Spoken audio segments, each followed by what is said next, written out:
sabr qiling. Faqat sal sabr qiling. Yosh tirik yetimlari bor ekanda. Ering oti nima edi? Anaqa Mohina? Rahimjon. Kim? Rahimjon. Rahimjon. Voy televizorda ko'rib tursan meni. Marras. Ham bitta bolani sopsan, cho'ntagingga pulini solib qochibsan. Xuddi Palvona teatri bo'ladi, o'shandek o'tkuriga o'xshaydi. O'tkuri bo'ladi, mashinik. To'ppa-to'g'ri, to'ppa. Erkak bo'lgani dunyoda.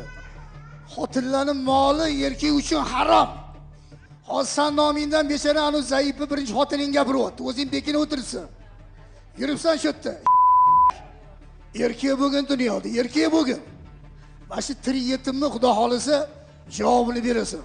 Otam o'ldida aldab olgan ekansan. Erkak otangga ehson qilgan bo'lsang, o'zing cho'ntagingdan qilishing kerak, xotiningni puliga emas. Shuni yaxshi bilib olgan. Mana shu bolang yig'lab o'tiribdi hozir. 3 soat bo'ldi keyingi studiyaga. Gapimni kesmaylar faqat.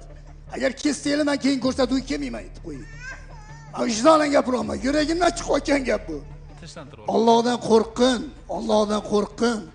Bolangni yig'lashini qara, ayolingni xorlab qo'yibsan. Haqqini bergin. Ayollarning moli erkak uchun harom. Payg'ambarimiz Rasululloh sallallohu alayhi vasallam hajjatul vadoda umrlarining oxirisida Makka mukarramada Arafat tog'ida turganlarida ey ummatim dedilar. Oxirgi so'zlari. Ya ummati, ey ummatim, shuni yaxshilab eshitib ollaring dedilar. Ayollarning molidan hazar qillaring dedilar. Ayollarning molini yemalaring dedilar. Shuning uchun ko'zing ochilligida erkak, yo'da 4 ta bolang bor ekan, bu yo'da bitta bolani solib ketibsan. Dunyoga keltirishga sababchi bo'lib, Allohdan qo'rqib, pulini to'g'rilab bergin deb bo'ladi. Ojizlar, zaiflarni. Sanga erkak degan nom. Siz erkak degan nom senga. Erkak xotinlassagar bu uning uzilgani, xotin erkaklassagar dunyoning buzilgani.